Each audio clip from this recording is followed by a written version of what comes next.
because it's still a chi-squared test.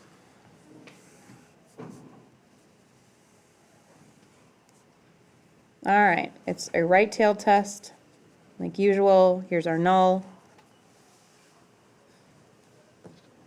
I think I've been drawing chi-square distributions this whole time. Yeah, because that must be it. Okay, so grab your chi-squared chart. Let's figure out the rejection region. Figure it out with your partner. So wait, you still put like the C next to it, like show where the rejection rate. Oh no, they would put like x squared, or like chi squared and C. Yeah. 13.2. Yeah. Remember, the tail reads to the right, so you are looking up on this one, what, 0.01 and 4. I got 13.277. You guys get the same thing? Maybe. By maybe you mean yes? Okay. You got me, man. I was no idea what was going on. Uh-huh. Okay, now, if you were going to do chi-squared, and you were going to find out your chi-squared value, it would be the summation of all of the observed minus expecteds squared over expected.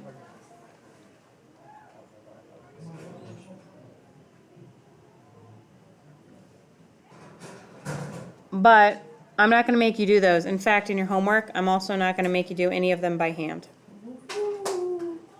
I'm going to let you do all of them in your calculator because I'm assuming after yesterday, since this is the exact same formula, that you know how to do that.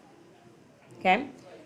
All right, let's just say, for everybody in here who might be panicking on the inside, okay? What's the observed for the first one? What's the observed for the first one? 592. I'd take 590, so this is what it would look like in my calculator. I'm not going to do the whole thing. You don't have to do it with me, just watch. I'd take 592, I'd minus what? 546.5. 546 point, what do we say, 5, right? And then we square it,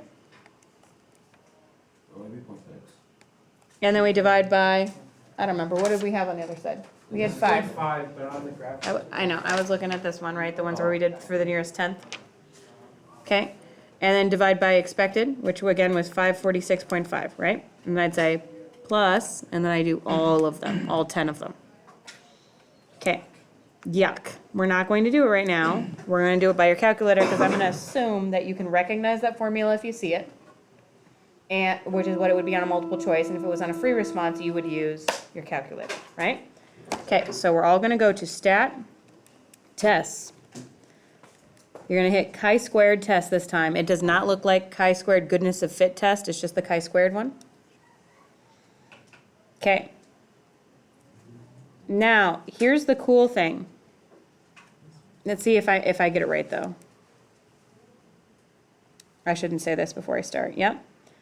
We didn't fill out the expected chart, right? We didn't put in matrix B.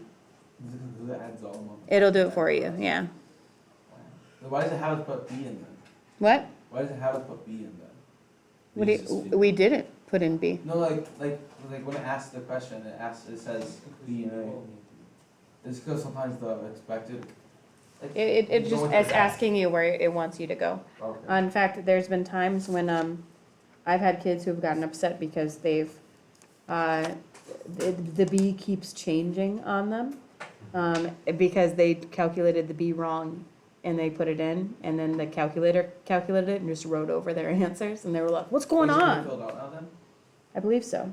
We'll check out in a second. I'm just making sure I'm doing this right, because I don't want to lead you astray. Yes, this is going right. Okay. Now, on this one, where is our chi-squared number? Our chi-squared number is 23.5. You guys getting that too? Okay, so our chi-squared number hit way over here.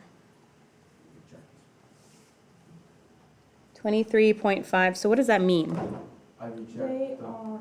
We reject the null, and we basically ice cream, ways to eat it. This is a horrible sentence. Ways to eat ice cream and gender are dependent.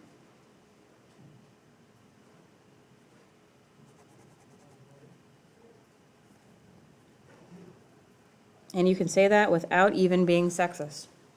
Because this is stats. Although I'm not saying you'd make friends by doing that.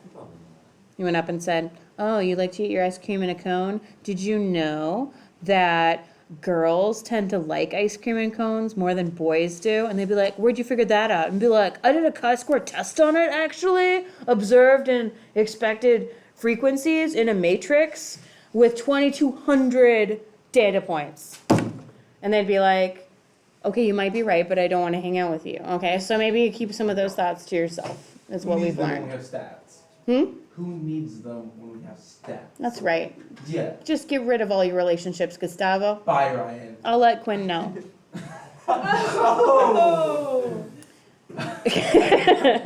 Okay, so here we are, 23 and a half. We've rejected. We agree that they're independent. Everybody feel like they understand. Okay, now let's go check out that that matrix, right? It was under below math, second matrix. See how your B says 2 by 5 now?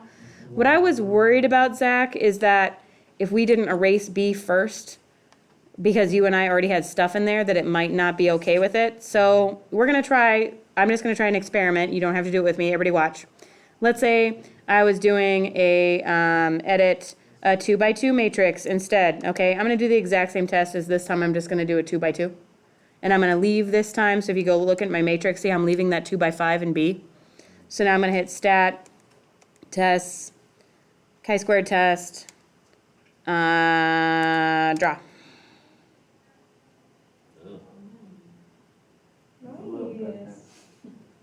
What's this about?